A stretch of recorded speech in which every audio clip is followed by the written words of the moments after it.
C'est notre rendez-vous du week-end. Une semaine dans le monde, l'actualité vue par nos éditorialistes et chroniqueurs qui nous accompagnent ce soir sur ce plateau. Laure Simouest, directrice éditoriale de Cartooning for Peace, Patricia Alémonière, grand reporter, Jean-Christophe Ploquin, rédacteur en chef, éditorialiste au journal La Croix, et Anne Corpet, chroniqueuse internationale ici à France 24. Bonsoir à tous les quatre, merci d'être avec nous. On en vient à ce qui nous accompagne, à nos sujets, à ce qui nous occupe ce soir. D'abord, l'onde de choc de l'affaire Epstein qui se propage en France et en Europe depuis 24 heures. Les appels à la démission de Jack Lang se multiplient. Le président de l'Institut du monde arabe, ancien ministre, est convoqué dimanche au Quai d'Orsay pour s'expliquer sur ses liens avec le criminel sexuel. Garantir l'intégrité de l'institution est, je cite, une priorité pour le chef de la diplomatie française, vous l'entendrez. À la une également, c'est pour parler sous haute tension entre Téhéran et Washington. Les deux parties décident de poursuivre le dialogue après une première journée de discussion ce vendredi. Quelle chance reste-t-il à la diplomatie alors que Donald Trump continue de laisser planer la menace militaire? C'est ce que nous allons analyser avec nos invités.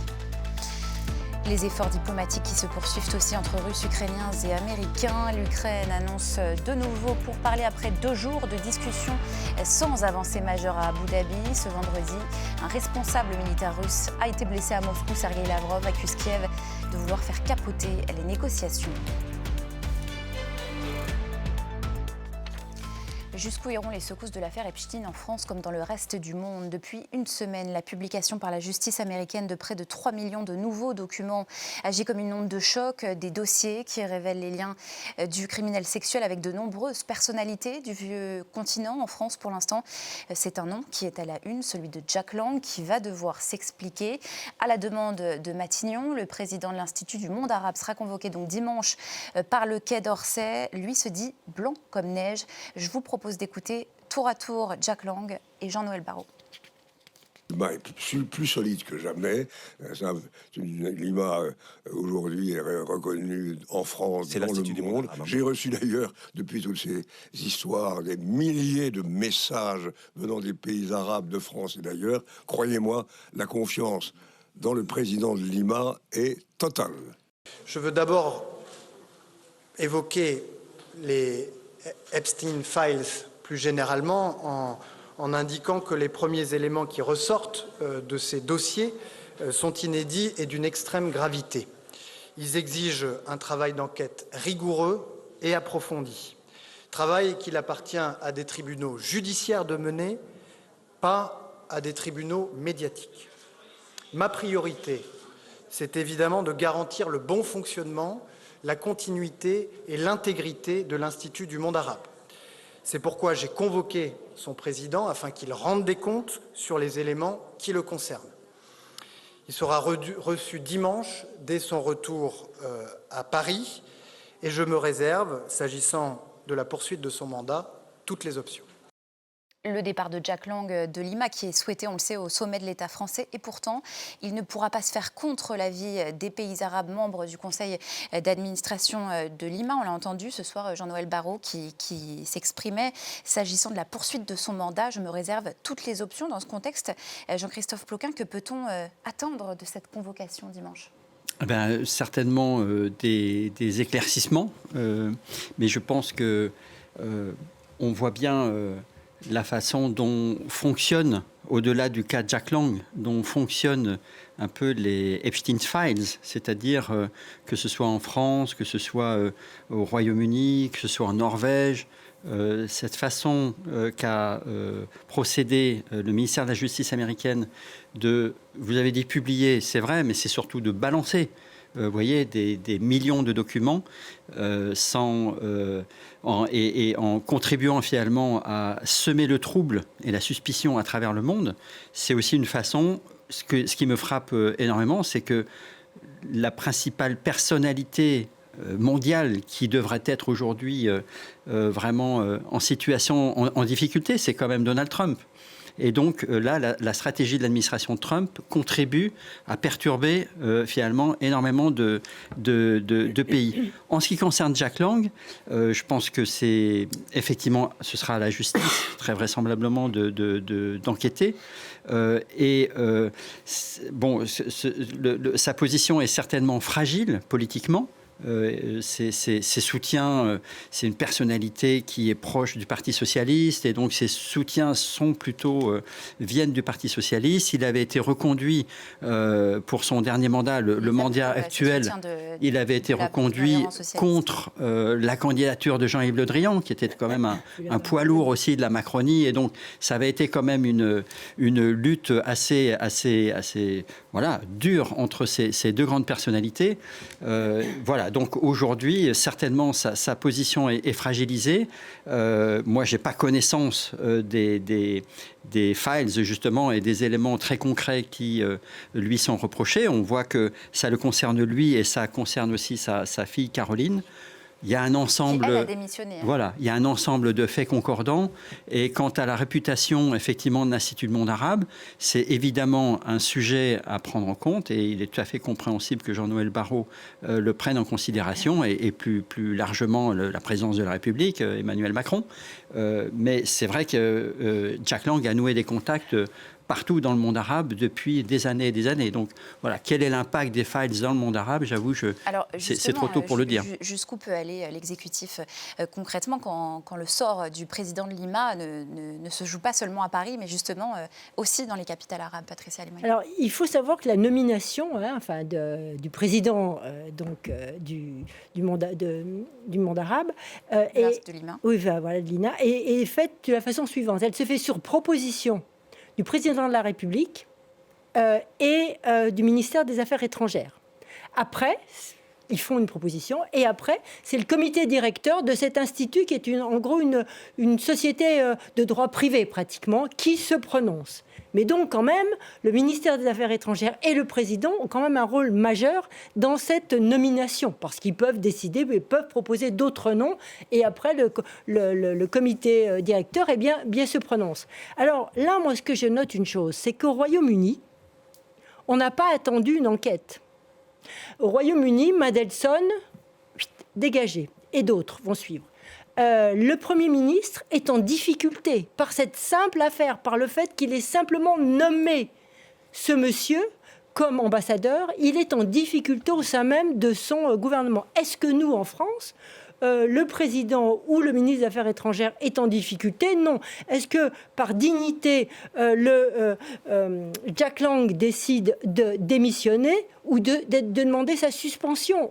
On peut ne pas aller tout de suite à la démission. On peut aller à la suspension. Donc, si vous voulez, en France, on est quand même très timoré sur ces questions, j'ai envie de dire, qui touchent à la vie privée.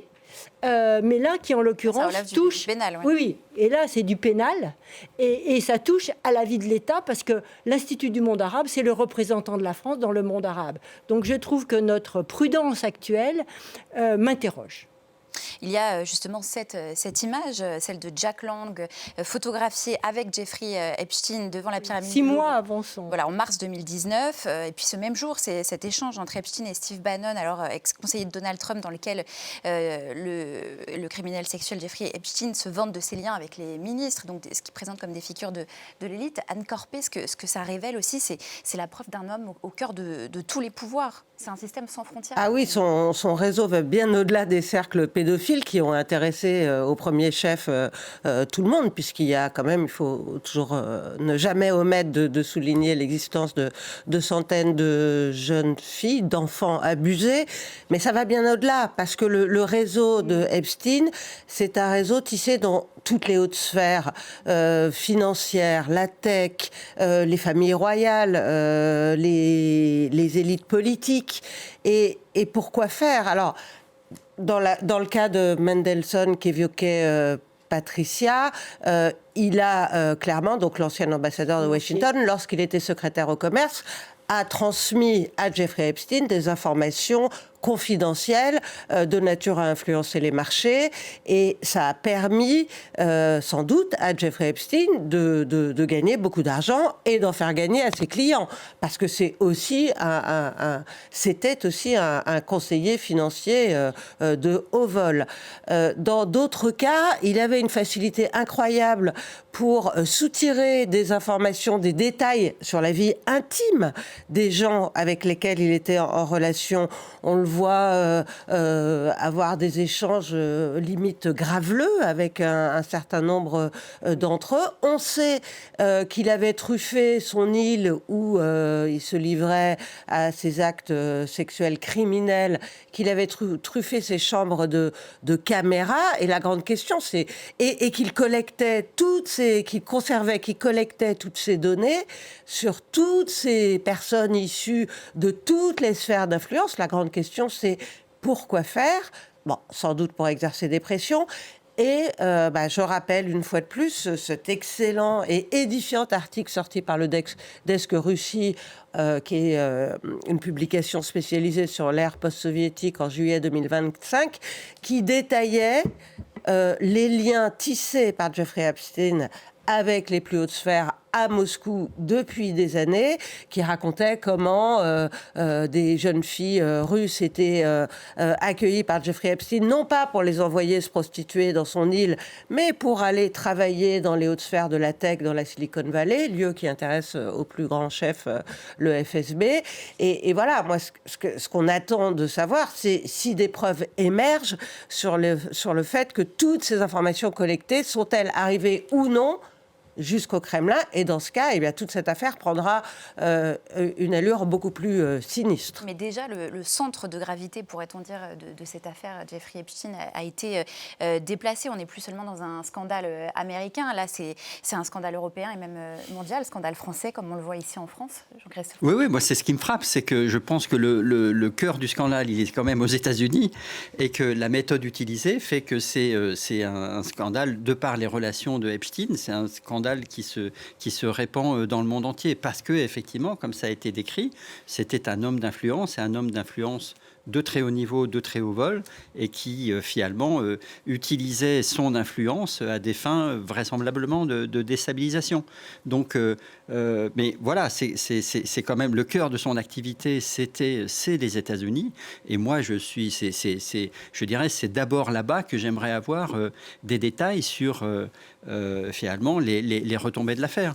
Alors, en France, on a la France insoumise qui réclame la création d'une enquête parlementaire, donc à la demande du député LFI de l'Essonne, Antoine Léman. Il demande une enquête sur 2 volets. Il demande que la représentation nationale fasse sa part du travail sur le volet pédocriminel, celui de la traite d'êtres humains, et celui sans doute politique de questions d'ingérence, de financement parfois de partis politiques. Patricia Alimonière, est-ce que ça relève justement du Parlement du Parlement, et comment vous analysez cette demande ? Ça peut relever du Parlement. Il est bon que les parlementaires s'intéressent aux questions qui touchent la vie publique.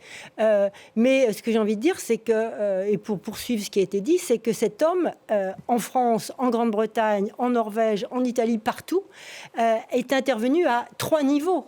Il est intervenu au niveau politique, pour obtenir des décisions qui allaient dans le sens de ses affaires. Il est intervenu au niveau financier, parce qu'il conseillait les plus grands de ce monde et voulait leur faire des affaires. Et puis, il est intervenu par la corruption et chapeauté par tout ça, une emprise sur certains. Il avait une emprise sur certains milliardaires qui n'arrivaient même pas à se détacher de lui, tellement il les gouvernait, il les maîtrisait. Et ceux qui sont arrivés à se détacher et qui ont participé à son système de corruption, eh bien, relatent des scènes qui peuvent nous surprendre. Et c'est un homme qui est venu de rien. Il s'est prétendu professeur de maths pour être dans la plus grande école privée de Manhattan. Il n'était pas plus professeur de maths que moi, je suis professeur de mathématiques. Il a été trouvé, coup de bol, au moment où il allait être envoyé, un parent d'élève le présente à un financier. Le financier tombe sous son charme. Il le fait trader. D'un seul coup, il passe de professeur de maths à trader. Les gens autour de lui s'aperçoivent qu'il est corrompu, en fait, et qu'il finalement renseigne ses amis pour leur faire des affaires. Il le dénonce à son patron. Ah ben, son patron, il le trouve trop bien, il veut le garder jusqu'à ce que finalement la corruption soit trop forte. Il part. Et qu'est-ce coup de chance, il rebondit, il voyage à côté d'un milliardaire, le champion de la lingerie américaine. Et le milliardaire l'intègre dans son équipe. C'est un homme qui a une emprise sur les autres qui explique aussi ce succès qu'il a eu tant dans la pédophilie, parce que quand même, il faut rappeler qu'il a été condamné, il y a eu un procès en 2008, Et ça, ce qui est scandaleux, c'est qu'il arrive à échapper à la condamnation parce qu'il plaide coupable. Et donc, finalement, sa peine est tellement atténuée qu'il a 2-3 ans de prison et il se promène 12 heures par jour à l'extérieur et puis il rentre le soir dormir en prison, dans une prison aménagée pour lui où tout va bien. Enfin, il arrive à échapper à tout. C'est parce qu'il a l'emprise, je pense, à plusieurs niveaux. À plusieurs niveaux, comme je l'ai dit, politique, financière, sexuelle et aussi, je pense, charismatique. Mais alors, de quel levier dispose l'État français pour réussir à casser cette emprise? Qu'est-ce qu'on peut faire en France, Jean-Christophe Ploquin? Il y a eu des... je pense que, oui, la justice doit se saisir sur les affaires dont elle estime qu'elle doit se saisir. Enfin, je n'ai pas de leçons à donner. Mediapart a donné des... Oui, mais la presse doit travailler aussi. Non, Jean-Noël Barrot parlait justement de la nécessité d'éviter de tomber dans un tribunal médiatique pour laisser la justice travailler. Donc, le premier danger aussi dans tout ça, c'est aussi celui du silence qui alimente toutes les théories du complot autour de cette affaire Epstein. On comprend d'ailleurs comment expliquer justement ce déferlement de récits complotistes autour de cette affaire tentaculaire. Est-ce que c'est aussi un moyen de ne pas parler du caractère systémique de l'impunité dont a bénéficié un pédocriminel comme Jeffrey Epstein ces dernières années, Anne Corpet? Déjà, avec la profusion d'informations, n'importe qui, parce que je ne sais pas si vous avez essayé, j'imagine, il suffit de taper un nom sur le moteur de recherche du département de la justice américain, et hop, il y a des milliers de pages qui s'affichent. Où il y en a zéro. Où il y en a zéro. Moi, je n'y vais pas. En tout cas... Tant mieux. En tout cas, c'est effectivement, on peut piocher ce qu'on veut. Et les théories du complot, elles naissent toujours à partir d'affaires réelles. Par exemple, il y a aux États-Unis où j'ai vécu pendant 4 ans, dans les cercles quanonistes, on vous sort toujours le chiffre de 800 000 enfants enlevés chaque année par des pédophiles. À l'origine, il y avait effectivement ce chiffre de 800 000 qui est sorti par une étude du ministère de la Justice en 1999, mais c'était le nombre d'enfants disparus pendant un temps indéterminé et pour n'importe quelle cause. Et en réalité, ça pouvait être des fugueurs, des conflits entre parents séparés, ou tout simplement des enfants qui n'étaient pas à l'heure dite, à l'endroit dit, et leurs parents passent un coup de fil au commissariat et ils les retrouvent 2 minutes après. La même étude disait qu'en réalité, il y avait seulement 115 kidnappings d'enfants pendant cette année-là. Et bien, ce chiffre de 800 000 a continué de circuler, de prospérer, et il est aujourd'hui toujours en circulation, multiplié par les réseaux sociaux. Aujourd'hui, en plus, il y a l'intelligence artificielle. Donc, par exemple, dans les dossiers Epstein, il est fait mention de la présence à une soirée dans un hôtel de luxe de Epstein à New York de la maman de l'actuelle maire de New York, Mamdani. Bon, tous les gens qui ont participé à des cocktails qui étaient très courus d'Epstein à New York ne sont pas pour autant des criminels en puissance. Et bien à partir de là, avec l'IA, etc., il y a eu des images qui montraient le maire de New York avec Jeffrey Epstein. Et hop, ça commence à circuler sur les réseaux sociaux et ça se multiplie. Donc effectivement, c'est une mine d'or pour les complotistes. Très rapidement, pour conclure là-dessus, Patricia Alimonière, est-ce que ces théories du complot qui se multiplient, elles ne sont pas là aussi pour masquer le caractère systémique de cette affaire? Moi, je crois que ces théories du complot sont très dangereuses pour la démocratie parce qu'elles participent à la décrédibilisation des élites. Et les élites ne sont pas toutes pourries. Les hommes d'affaires ne sont pas tous des pédophiles, ne sont pas tous pourris, Dieu merci. Ils bossent, ils travaillent, ils font des recherches. Et c'est pris en charge par, effectivement, les populistes qui cherchent à nous déstabiliser en ce moment, qui cherchent à déstabiliser nos démocraties. Donc c'est très grave. Et je pense que l'administration Trump participe à ce mouvement-là. Laure Simoes, que nous disent les dessins de presse sur ce dossier? Alors, ils essaient de démêler la confusion générale. On l'a dit, c'est 3 millions de documents balancés, je reprends le terme de Jean-Christophe, par la justice américaine, ont éclaboussé de très très nombreux noms. Donc, comment représenter les nombreuses personnalités influentes dans un seul et même dessin? Noto, dessinateur français, a trouvé le subterfuge subterfuge. Il y a même le grand schtroumpf dans l'affaire Epstein. L'humour est toujours bienvenu. Un autre dessin du dessinateur Urbs qu'on ne présente plus, une autre boutade assez savoureuse pour dire la dimension tentaculaire et immensément complexe de l'affaire. Dossier Epstein, simplifions, qui n'est pas cité. C'est comme ça peut-être qu'on y verra un petit peu plus clair. Jean-Christophe. Voilà, Jean-Christophe Ploquin n'est pas cité. Un autre dessin du dessinateur, plus sérieusement, Tjeerd Royaerts, dessinateur des Pays-Bas, qui convoque la métaphore de la spéléologie pour tenter de remonter la piste de cette affaire où le nom de Trump quand même apparaît plus de 5000 fois. Qui caviarde. Donc, et qui caviarde en sous-sol. Qui caviarde en sous-sol, vous le voyez en bas du dessin à gauche, quelques documents, et on voit que sa cravate dépasse discrètement d'autres dossiers. Et puis enfin, pour terminer, un dessin du dessinateur américain Koterba, que je trouve très intéressant, donc vu des États-Unis. Comment noyer la planète entière sous une masse de documents pour justement détourner les yeux de la galaxie Trump. Voilà comment Koterba résume un petit peu la situation. Donc on n'a pas fini d'en entendre parler de ces Epstein Files. D'autant qu'il reste 2 500 000 documents qui n'ont toujours pas été révélés par le département de la justice et qu'il n'est pas question d'engager de nouvelles poursuites. Merci. Alors, Simoes, l'autre temps fort de la semaine nous emmène à Oman avec cette première journée de pourparlers entre l'Iran et les États-Unis, les deux parties qui sont tombées d'accord pour poursuivre le dialogue. Mais sur quel dossier ? Eh bien, c'est toute la question. Alors que Téhéran veut cantonner le dialogue au nucléaire, Washington, lui, veut aller plus loin, le tout sur fond de menaces militaires brandies par la Maison-Blanche. On écoute Abbas Araghchi qui négocie en ce moment, qui négociait aujourd'hui à Oman, ministre des Affaires étrangères iranien. Si l'objectif des négociations est de garantir que la République islamique d'Iran ne cherchera jamais à se doter de l'arme nucléaire, alors un accord me semble tout à fait possible. Mais si le but est de priver l'Iran de ses activités nucléaires pacifiques, alors il n'y aura jamais aucun accord. Anne Corpet, d'abord, quel bilan tirer de cette première journée de discussion ? Que signifie cette poursuite annoncée du dialogue ? La menace de la guerre est écartée pour l'instant ? Non, elle n'est jamais écartée. Il faut se rappeler que la dernière fois que Donald Trump a envoyé ses B-52 sur l'Iran, il y avait une session de négociation sur le nucléaire qui était prévue quelques jours plus tard. Donc ça ne veut rien dire.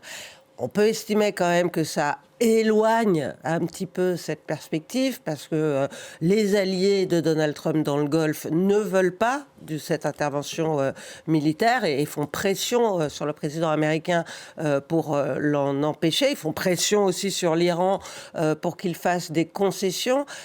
Alors, pour la République islamique, l'idée, c'est de gagner du temps, d'éviter cette intervention militaire. Concrètement, sur les pourparlers d'aujourd'hui, eh bien, Abbas Araghchi, le ministre des Affaires étrangères iranien, a dit que, selon lui, les Américains avaient montré une certaine forme de compréhension aux arguments de l'Iran sur le nucléaire. Les Iraniens affirment que seul ce dossier a été abordé, alors que les Américains veulent absolument parler de la question des missiles balistiques, poussés sur ce dossier par Israël, qui est très préoccupé par ce sujet.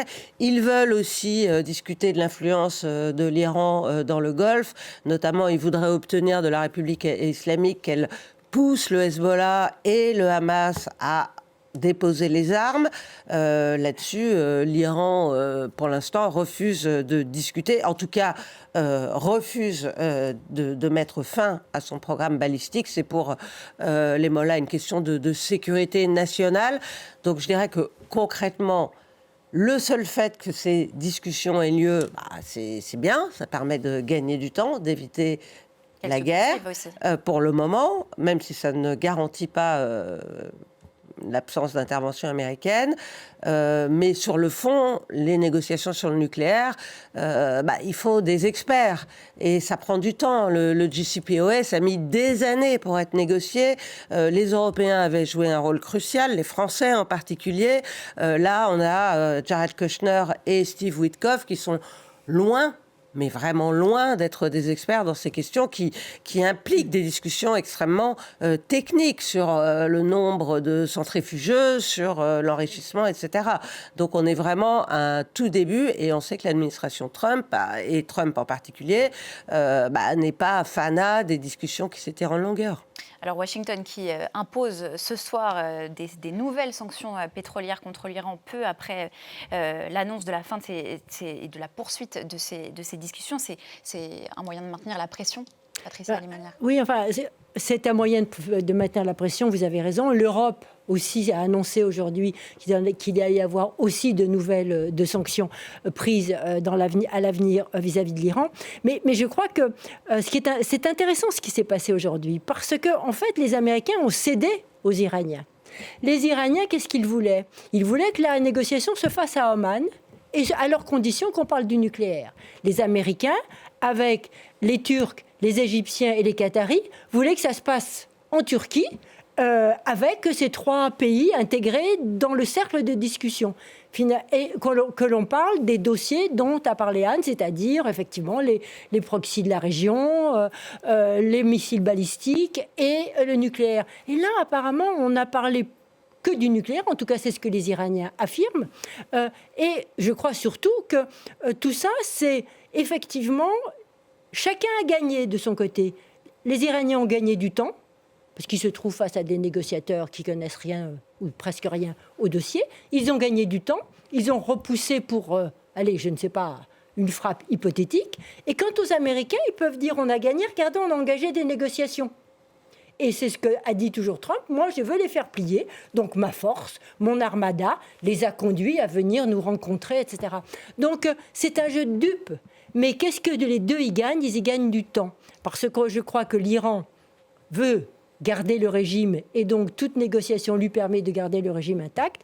Et Trump n'a pas trop envie d'aller frapper l'Iran parce que les alliés dans la région ne veulent pas, et il ne sait pas, lui il aime que ça soit un coup et puis c'est soit fini. Et il ne sait pas si en un coup il va régler la question iranienne, ce dont on peut douter. Alors quoi, il faut considérer, Jean-Christophe Ploquin, cette journée de pourparlers comme une avancée ou comme un blocage qui va s'installer dans le temps. Tout le monde est content, je crois, ce soir. Je pense qu'effectivement, c'est une étape. Et c'est une étape vers quoi? En fait, on ne sait pas. Franchement, effectivement, on peut échafauder des hypothèses. On peut essayer de voir s'il y en a un qui gagne ou s'il y en a un qui perd. On ne sait pas, en fait. Qu'est-ce qu'on ne sait pas? On ne sait pas véritablement quels sont les objectifs de Donald Trump. On a vu lors de l'épisode qui a été mentionné tout à l'heure que Donald Trump est à la fois capable de négocier avec l'Iran, donc ça c'était l'année dernière, et au même moment, ou le lendemain, ou la veille, de bombarder l'Iran. Et donc, cette volonté stratégique de l'administration Trump de garder le flou à la fois sur ses objectifs, mais aussi finalement sur sa méthode. Finalement, c'est une administration, on l'a vu, on le voit avec le Venezuela, qui est à la fois capable de capturer un chef d'État dans sa capitale et ensuite de dealer avec ceux qui remplacent le chef d'État en question, Maduro. Donc, à la fois un fait militaire absolument incroyable, exceptionnel et quand même qui viole le droit international, et en même temps un pragmatisme total pour finalement discuter avec l'équipe qui reste et prendre la main sur le pétrole, en tout cas sur le commerce du pétrole vénézuélien. Donc c'est là où Donald Trump est assez redoutable et en fait déstabilise un peu tout le monde. C'est que sa méthode, il n'y a pas vraiment de méthode. Ses objectifs, ils ne sont pas clairs du tout parce qu'il en a plusieurs en fait. Et en fonction de la façon dont ça bouge, il va de toute façon toujours crier victoire par rapport à un gain qu'il aura obtenu. Donc voilà, avec l'Iran, on est très clairement dans cette situation. Et de la part des Iraniens, effectivement, c'est ce qui a été dit, c'est que la volonté du régime iranien, c'est sa survie. Donc la République islamique d'Iran, le guide de la République islamique d'Iran, les pasdaran, les gardiens de la révolution, qui sont l'armée idéologique du régime et qui tiennent l'Iran et qui sont prêts à tuer au moins 6000 personnes pour sauver le régime iranien, La volonté du régime iranien, c'est de se sauver la peau. Et donc, si dans ces négociations, comme l'a dit Patricia, ils arrivent à gagner du temps, et on sait que parfois, le temps, parfois on a l'impression que la guerre est imminente, et puis tout à coup, il va y avoir une autre crise ailleurs, et Trump, il va envoyer ses porte-avions ailleurs. Donc, voilà, on est dans cette gestion du temps. Après, on n'est pas non plus dans le secret des discussions, on ne sait pas encore, on n'a pas encore la version américaine de ce qui s'est dit, donc on est encore un petit peu dans le flou. Donald Trump qui laisse, lui, planer toujours un flou gigantesque autour de ses intentions en Iran. C'est effectivement, Anne Corpet, une méthode assumée d'instiller cette imprévisibilité comme arme diplomatique, et c'est une stratégie payante. Là, on le voit sous nos yeux avec... Payante, je ne sais pas, il contribue surtout à semer un désordre infini. Enfin, je veux dire, par exemple, le Venezuela, alors voilà, c'était la même stratégie, on déploie une armada au large du Venezuela, au bout d'un moment, on intervient militairement, hop, capture de Nicolas Maduro, mais sur le fond, est-ce que le problème vénézuélien est réglé? Non, le régime est toujours en place. Gaza... Il s'est targué, Donald Trump, d'avoir mis fin à la guerre. Bon, la guerre se poursuit à bas bruit, il y a toujours des bombardements. La population de l'enclave palestinienne est toujours soumise à un blocus terrible sur un territoire extrêmement restreint. Les conditions de vie sont catastrophiques et la phase 2 du plan Trump n'a même pas été enclenché. Enfin, je veux dire, la solution politique est toujours inexistante. Le Hamas n'a toujours pas désarmé.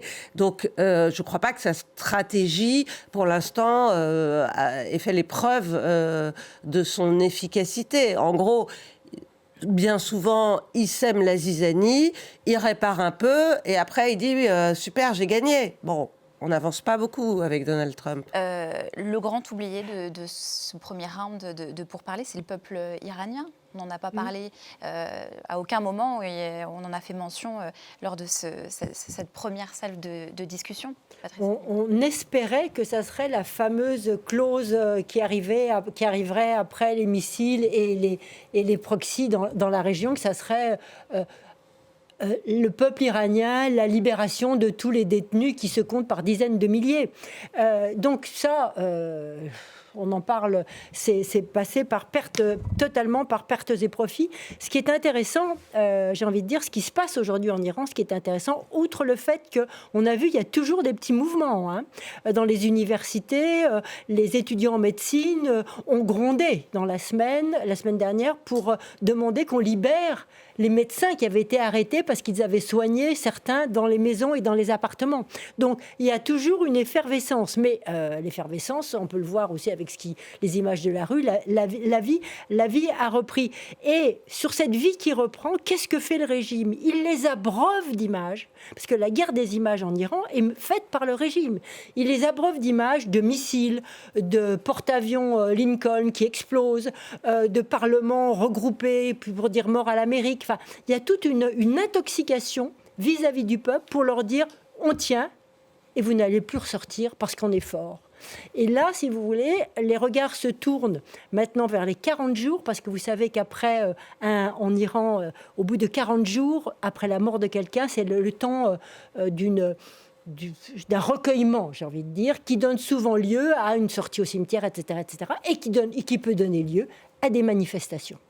Donc là, tous les regards sont tournés vers le 16-20 février, enfin à la fin du mois de février, pour voir ce qui va se passer autour du 15-16, parce que là, ça pourrait être une autre sortie de la population, mais il faut dire qu'elle a été tellement matraquée que ceux qui sortiront feront preuve d'un courage admirable. Laure Simouès. Oui, je vais vous montrer 3 dessins. On commence par un dessin du grand dessinateur iranien Mana Neyestani, qui est réfugié en France depuis plusieurs années, qui propose cette synthèse graphique parfaite du moment. On parlait du régime, de la survie du régime, mais voilà, il est acculé de toutes parts. Il est cerné par son peuple qu'il a massacré. On voit toutes ces victimes et puis ces traces de sang qui dessinent le pourtour de la cible. et évidemment la menace américaine qui surplombe le tout. Tout est assez résumé de façon extrêmement graphique. Un autre dessin qui nous vient du dessinateur tanzanien Mehdi, où on voit comment les Iraniens tentent d'amadouer les Américains, notamment sur le nucléaire, et se sachant en position de faiblesse. On voit que le dessin joue beaucoup sur la disproportion des forces en présence, et on voit aussi comment il dépeint la malice des négociateurs iraniens, qui est assez, je crois, légendaire, d'après ce que on peut comprendre. Et puis pour terminer, et évidemment pour revenir sur le peuple iranien, ce dessin du dessinateur algérien, dilemme qu'on ne présente plus, puisque la question des droits de l'homme, on espérait qu'elle soit abordée. La répression des manifestations au menu des discussions avec l'Iran, ça avait quand même été annoncé comme un point. Tu te crois où? À Minneapolis, dit Trump. On remercie évidemment Dilemme de relever le comble du comble. Et puis c'était aussi un dessin qui questionne évidemment le courage de ces Iraniens qui continuent de se battre malgré le massacre inédit auquel on a assisté. Les États-Unis sur tous les fronts. Justement, on va s'arrêter sur d'autres pourparlers qui, eux, ont été présentés comme constructifs, je cite, par le Kremlin, ceux d'Abu Dhabi entre Moscou et Kiev, en présence donc des Américains pour tenter de trouver une issue à la guerre. De nouvelles discussions doivent avoir lieu dans les semaines à venir, du moins selon Kiev, elle qui bute depuis des mois sur la question des territoires. Des efforts diplomatiques malgré tout salués par Volodymyr Zelensky. On l'écoute. Il est important qu'un processus soit en cours, mais nous voulons des résultats plus rapides. S'il y a une prochaine réunion, cela signifie qu'il existe une possibilité de poursuivre le dialogue, ce que nous espérons vivement, et que cela mènera à la fin de la guerre. Voilà, et au lendemain de ces discussions pour la paix à Abu Dhabi, je l'ai dit tout à l'heure, un haut responsable du renseignement militaire russe a été blessé par balle. C'était aujourd'hui à Moscou, attaque imputée à Kiev par la Russie qui accuse l'Ukraine de chercher du même coup à faire capoter le processus de négociation, selon les mots du chef de la diplomatie, Sergueï Lavrov. D'abord, Anne-Corpet, que sait-on de ce général blessé ? Alors, il s'appelle Vladimir Alexeyev et en fait, c'est le numéro 2 du général qui est allé négocier à Abu Dhabi. Comme son chef, il est ciblé par des sanctions occidentales pour les ingérences dans la campagne présidentielle américaine et pour l'empoisonnement de Skripal en Grande-Bretagne. Et il est intervenu sur tous les dossiers majeurs militaires de la Russie ces derniers temps. Ces dernières années, il a été médaillé héros de Russie pour son intervention en soutien à Bachar al-Assad en Syrie. Et il a négocié, concernant le dossier ukrainien, avec la reddition des derniers combattants de Mariupol. Et c'est intéressant, il y a une coïncidence. Il est ciblé par une attaque au lendemain du jour où rentrent les prisonniers qui avaient été faits, les combattants ukrainiens de Mariupol, qui ont été libérés dans le cadre des négociations à Abu Dhabi, parce que c'est le seul résultat tangible de ces négociations, c'est un nouvel échange de prisonniers. Après, il avait joué aussi un rôle dans les négociations avec Prigojine, vous savez, l'ancien chef des milices Wagner qui avait tenté sa mutinerie. Donc c'est un élément essentiel du dispositif de renseignement militaire russe, puisque c'est le numéro 2, il est à l'hôpital. Je ne sais pas dans quelle mesure il a été blessé gravement ou pas. On verra bien. Ce qu'il faut dire, c'est que c'est pas le premier officier, pas le premier général qui est visé depuis le début de la guerre en Ukraine. Il y a eu le dernier, c'était une explosion de... En général, il meurt. En général, il meurt. Et là, il ne meurt pas. Voilà, souvent, c'est des explosions de voitures qui sont meurtrières. Donc là, apparemment, il y a eu une bagarre, des tirs. Enfin, c'est un peu plus confus. Oui. Les Ukrainiens sont meilleurs que ça d'habitude, on peut dire. Oui. On va dire... Pas forcément de coïncidence entre cette libération de prisonniers. Non, je souligne la coïncidence. Ouais, mais en général, les Ukrainiens sont meilleurs. Voilà, on peut dire ça. Et donc, vous savez, en Russie, il y a des règlements de compte aussi. Ouais. Donc, on ne peut pas tout de suite incriminer cet assassinat au service ou aux Ukrainiens. L'Ukraine les a parfois revendiqués d'ailleurs, et ce n'est pas le cas. Voilà, là, il faut rester prudent parce que je pense que dans la phase qu'on est, il y a eu quand même beaucoup de limogeages aussi en Russie. Et il y a beaucoup de gens qui tombent par la fenêtre ou qui ont des accidents. Donc, restons prudents en ce qui concerne ce général qui, ma foi, s'il ressort dans 3 jours de l'hôpital, on aura compris qu'il ne s'agissait pas des Ukrainiens, à mon avis. Mais bon, tout ça se passe dans un contexte où, effectivement, comme vous l'avez dit très justement, c'est le chef du GRU, enfin du renseignement militaire, qui négocie en direct. Et c'est la grosse différence avec les Iraniens. Là, Ukrainiens et Russes se parlent en direct pour la seconde fois à très haut niveau. Et tout ça se passe dans un contexte où, effectivement, Trump est un petit peu fâché avec Poutine et on voit que le président russe aborde un nouveau narratif. Il est en train maintenant de dire que, enfin, à travers Lavrov et d'autres, que, ma foi, tout ça pourrait conduire à la Troisième Guerre mondiale. On revient à la Troisième Guerre mondiale. Et quand le narratif russe reparle de la Troisième Guerre mondiale, sous un contexte de négociation du traité START, qui s'est arrêté de contrôle des ogives nucléaires, eh bien, tout ça indique, la plupart du temps, quand les Russes font appel à nouveau au narratif nucléaire, c'est qu'ils sont un peu en difficulté. Et donc, ils parlent d'un risque nucléaire et tentent d'appâter leurs amis américains avec cette renégociation du traité New START sur le contrôle des ogives nucléaires en Europe. Ce que ça révèle, en tout cas dans un premier temps, cette attaque d'aujourd'hui à Moscou, c'est un défaut dans le renseignement russe. Une forme d'humiliation aussi pour eux, Jean-Christophe. Oui, enfin, je pense qu'effectivement, on sait que les services de renseignement ukrainiens, pour le coup, effectivement, sont actifs en Russie. Et comme le souligne Patricia Alémonière, il peut y avoir aussi des règlements de compte à l'intérieur de la haute hiérarchie militaire ou politique. Pour revenir sur les négociations entre l'Ukraine et la Russie, là aussi, on n'a pas l'impression que ça progresse beaucoup, parce que Zelensky a évoqué de nouvelles négociations peut-être dans quelques semaines. Bon, ça veut dire qu'il n'y a pas eu de percée significative lors de ces négociations. Là encore, on a très peu de narratifs, on a très peu d'explications sur ce qui s'est vraiment dit. Et on sait que l'un des grands points d'achoppement, effectivement, c'est la question des territoires, c'est la volonté de la Russie, finalement, de récupérer des territoires que la Russie n'occupe pas, malgré 4 ans de guerre déjà. Et du côté ukrainien, il y a un refus absolu, non seulement du pouvoir, mais aussi de la population. Ce serait incompréhensible pour la population de devoir lâcher des territoires qui ne sont pas occupés, qui sont contrôlés encore aujourd'hui par l'Ukraine. Donc là, il y a un abcès de fixation très important dans la négociation. À un moment, les Américains ont cru que c'était assez facile de passer par-dessus cette question des territoires. Et en fait, là, il y a toujours un nœud crucial. Et je pense qu'il y en a bien d'autres. Ce qu'on voit, c'est que Zelensky, il a compris qu'il faut qu'il montre vraiment de la bonne volonté dans les négociations, que même lorsque les Américains arrivent avec des propositions qui paraissent abracadabrantesques pour les Ukrainiens, eh ben, il faut quand même y prêter attention et rentrer dans la négociation à partir de ces positions très éloignées d'eux. Mais voilà, on sent aussi que du côté du Kremlin et de Vladimir Poutine, il y a toujours aucune intention de négocier.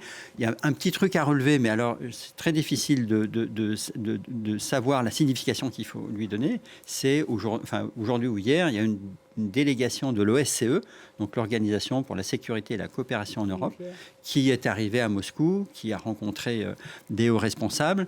Bon, ça peut être et avec l'idée de se proposer en médiateur. C'est une démarche assez originale, parce que l'OSCE n'a pas vraiment de levier à exercer sur aucune des deux parties. Mais voilà, ça fait partie des éléments nouveaux. Il n'y a pas d'impact dans l'immédiat de cette attaque sur la suite des pourparlers annoncés entre Ukrainiens, Russes et Américains. Laure Simoes, pour les dessins. 3 dessins pour terminer, dont un dessin qui traduit à peu de choses près ce que Jean-Christophe vient de dire du grand dessinateur italien Marco De Angelis sur ces pourparlers qui patinent, avec la bonne volonté ukrainienne d'un côté, et puis la délégation russe qui n'est décidément pas décidée à vouloir faire la paix. Il suffisait de dessiner une table avec une forme un peu évocatrice, c'est assez bien trouvé. Un dessin qui nous vient, lui, d'Ukraine, du dessinateur ukrainien Kazanevski, parce que les Ukrainiens sont évidemment bien placés pour savoir que les Russes qui quand même bombardent en même temps que les pourparlers ont lieu, faut-il le rappeler, ne veulent pas la paix. C'est quand même un dessin extrêmement, extrêmement fort et puissant parce qu'on sait qu'il est fait en direct de Kiev, souvent dans le froid et dans le noir quand il y a des coupures de courant et quand les centrales nucléaires sont frappées. Et puis pour terminer, à nouveau, et puis pour retomber sur le sempiternel Trump, on ne peut pas y échapper. Ce dessin du dessinateur français Rodot, négociation Ukraine-Russie, Zelensky s'en remet à Trump. Et voilà, il essaie de trouver les mots pour savoir comment lui parler. Si votre ramage se rapporte à votre plumage, tout le monde aura compris la référence. C'est terrible de se dire que tout tient à Trump. C'est pas possible. Laure Simoes, merci. Patricia Lémonière, Jean-Christophe Ploquin et Anne Corpet. C'est la fin d'une semaine dans le monde. Vous retrouvez cette émission en replay sur notre site internet. On se retrouve dans quelques minutes pour un nouveau journal. Restez avec nous.